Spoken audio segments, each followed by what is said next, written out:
According to Giorgio Armani, elegance is not about being noticed, it's about being remembered. Sounds poetic, but this isn't exactly groundbreaking because Bo Bramo, aka the OG menswear influencer, was the first to say that to be elegant, it's not necessary to draw attention to oneself. Okay, doesn't matter who said it first, the point is to be subtle, like a man in a dark suit, white shirt, dimpled tie, and a pocket square. But in these casual times, elegance has less to do with a finely pressed, starched collar shirt and more to do with being comfortable, having a sense of ease, expressing your personal style, and even embracing the occasional sprezzatura. So with that in mind, here are 3 tips to help you look more elegant in your casual shirts. Let's get to it.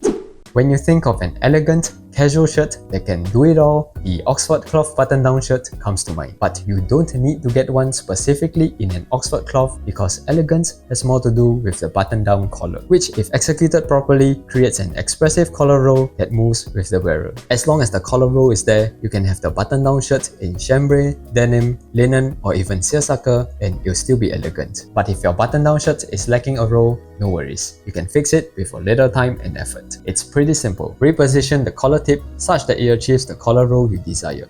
Mark the new buttonhole position, then shift the button to that marked spot. If you have no idea how to sew a button, then check out this video. As you can see, it's details like this that elevates your look. Notice how the collar is less flat, more 3-dimensional, and has a lot more character. Also, pro tip, don't iron down the entire collar. Just the area at the back is all that's needed to achieve an elegant collar roll.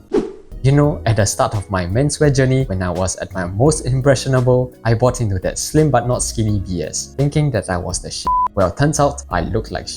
On a skinny frame like mine, wearing super slim shirts only emphasizes my skinny torso. While they can look great from some angles when I'm standing still, once I start moving around, the fabric will cling onto my body. Definitely not an elegant look. So if you've got a shirt like that, please learn from my mistake and don't wear it. But also don't throw it away. You can still salvage it because chances are there are darts at the back which can be released usually by up to an inch from each dart. So 2 inches in total. Simply use a seam ripper or a pair of small scissors to cut the stitches. There might be some visible holes, but with enough washes, they'll become less obvious and by the end of it, you'll have a much more comfortable and elegant shirt. Now, some of you might not be used to a fuller cut and will try to hide it with a military tuck. I used to do this all the time, but nowadays, I feel that it's too forced, too try-hard, which is the exact opposite of elegance. Not to mention that the tuck will progressively look worse as it unravels throughout the day. My advice is to just stop trying so hard to achieve a 100% clean tuck.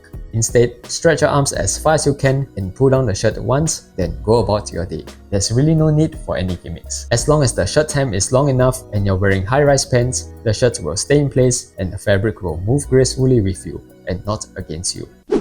Nothing says casual elegance like unbuttoning the top 2, maybe 3 shirt buttons with sleeves rolled up, especially on hot and humid days. But if you're popping on a jacket, try unbuttoning both the cuff and cuff placket or either one of them. Comfort-wise, this creates more airflow and stylistically, this injects some sprezzatura and personality into your outfit. I like unbuttoning the cuff and cuff placket if I'm wearing a shirt under a casual layer, but with tailored jackets, I'd only unbutton the cuff placket and always button the cuff. Separately, I generally avoid French cuffs on my dress shirts. In my opinion, they look too fussy, too showy, and too archaic. But more importantly, they have a habit of getting caught onto the jacket sleeves, which disrupts the otherwise clean sleeve line. So unless you know what you're doing, you should go with the basic barrel cuff 99% of the time. Speaking of basics, check out this video. Until next time, stay subtle.